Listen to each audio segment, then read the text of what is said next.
Hi everyone, this is Sharon with Scoop Korea, and this is part 4 of the Why Korea Rock series. Today's topic is Koreans are fascinating. Here in Korea, you will find that people are very hospitable. It's very possible to spend the entire year here without learning much Korean, simply because the people will try to make an effort to understand you. You will find, especially around young people, high school, university age, or young adults, they do know a bit of English. They have studied it for years. If they don't understand you, they will show you where you can find things, or they will use gestures in order to help you. The second thing that is very interesting about the Koreans is the kindness that you will receive when you're here. The first day I arrived here, I came off the airplane and I had to find a place to live as my work was not going to help me. So I didn't have a cell phone, I didn't speak any Korean, and I had to meet somebody at a subway station who was going to help me, a Korean who was going to help me find a place to live. And the person that I was supposed to meet, it wasn't there on time. She showed up a little bit late, so I decided to walk and try to find a payphone. And payphones in Korea aren't very common, as everybody has cell phones. And while I did find some payphones, I didn't have the cards and I couldn't figure out how it worked. So I stopped a couple of people on the street. There were some young students, probably around university age, and asked them if they could help me find a phone by motioning that I needed to talk. And both of the students handed over their own cell phones to me, a complete stranger, and showed me how to dial this person's number, and I got in contact with her. That's just one of the many things that's happened to me while I've been here. Another thing, I always get lost, whether I am on the street trying to find something, or I'm in the grocery store, or I was at the hospital and I didn't know where to go. So people will either show you where to go, they will physically take you there. I've had people, nurses, tug on my sleeve and tug me around in order to show me where to go, to pay here, to make an appointment here. So they are very helpful, as I mentioned before. Another thing about Koreans are they have different beliefs that we do. For example, in the West, the number 13 is very superstitious. It's not a very good number. Here in Asia, in Korea, the number 4 is not a very good number. It sounds like death.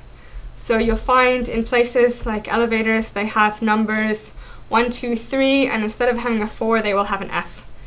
So that's one thing. Another strange thing is that Koreans believe that babies breathe through blowholes in their head. I'm not exactly sure how that works, but they believe that. Another thing that is very important is that you should never ever write somebody's name in red ink. It means that you're ending a friendship or that you are fighting with the person. I went someplace and wrote my own name in red ink because my black pen had run out of ink, and they were not very happy about that, even though it was my own name. So you might want not to use a red pen if you're correcting. Some people use green or purple or any color but red. Another thing is Koreans will swear up and down that there's been research done about fan death. Fan death is dying by fans. If you are in a closed room, such as your one-room apartment, and you have a fan going on, it is possible that you die. At least that's what Koreans will tell you. You can argue until you're blue in the face, and they will tell that it's true. So if you do sleep with a fan on, make sure you tell them that you have the window open just a little bit, even if you don't. Another thing that some people experience in Korea is anti-American, anti-Westerner, or a bit xenophobia. I personally haven't experienced it. I probably don't really look like the typical American. I'm often confused. They think I'm Indian, so I don't know if that works for me or against me. Some people have been accosted by strangers on the street. I think it might happen if you stand out a little bit. I know guys, Western guys, if they date Korean women, they will have ajushis or old men coming up to them sometimes and berating them and say things. If you're a blonde-haired, blue-eyed woman, you might also be accosted on the subway and being asked if you're Russian. Russians don't have the best reputation here. Unfortunately, many Koreans believe that Russians come here to work as prostitutes. Again, another thing is a lot of foreigners that they see here are military and teachers. Basically, those are the two types of Westerners who come here. And oftentimes they do get a bad rap because they do go out to bars and get very drunk and do stupid things. Like I said, I have never had any issues with that. I don't go out and get drunk either. And my husband is not Korean, so we both pass for being Indian. If you do experience any anti-foreigner or anything like that, I would just say try to walk away. Don't try to fight back. You're not going to win. Another thing that is nice about being in Korea, a good part of being here, is the different rituals they have. They have Chuseok, which is kind of like our Thanksgiving, which is usually in the fall, and usually have a couple of days off. They do go up into the mountains and give food to their ancestors and then have a feast. Lunar New Year is also very important. Here in Korea, something that I found that was very different is when children are born, they're a year old, which I guess kind of makes sense because babies are about 9 or 10 months old when they're born. And then Lunar New Year, everybody turns an extra year old. So they all celebrate their birthday then.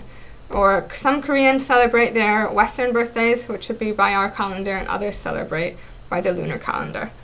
Another thing that you will find are noribangs. Noribangs are singing rooms. They're extremely popular. They are all over the place. They're probably just as prolific as real estate agents. As I mentioned in another video, karaoke is not the same as noribang. Karaoke kind of has a dark side with hostesses working there. So if you want to go to singing room, you can go to noribangs, and I'm sure if you ask your Korean co-workers, they will be more than happy to take you to experience this. If you haven't experienced, I suggest you go once. You'll either love it or hate it. So you should go and see what you do, if you like it or hate it.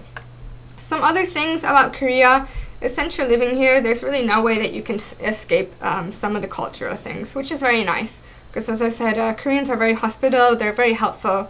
They bend over backwards to help you. I've been here for about a year and a half. My Korean's not very good at all. And if I have any problems, such as I moved on you to change my internet, my boss was extremely helpful. He called the internet services and he helped me to change my internet to my new house. Another thing is you'll probably find your co-workers or even your students will give you little gifts. These aren't meant as bribes. They're just they're very hospitable people. They want to help you out. They enjoy gift giving. And whenever you receive a gift, please accept it with both hands. It's kind of rude if you just accept it with one hand. So you'll probably get little things like stickers or little candy from your students. It's very nice to get things like that. Clothing here is a little different.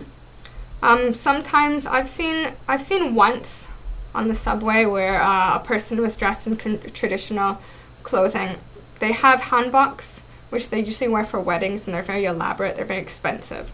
They cost about 500,000 won, maybe about $500 for something you wear once or twice a year, and that's probably on the cheap end. But I did on a subway see an older man with traditional clothing. It looked like it was cotton clothing, and it had the buttons where they're not buttonholes, but they button together, kind of like the Chinese buttons that they have. And I think it's very interesting to see to see people still wearing traditional clothing that they've worn years ago. And going along with that, due to tradition, there's the different ways they talk to people. In English, we would say you to everybody.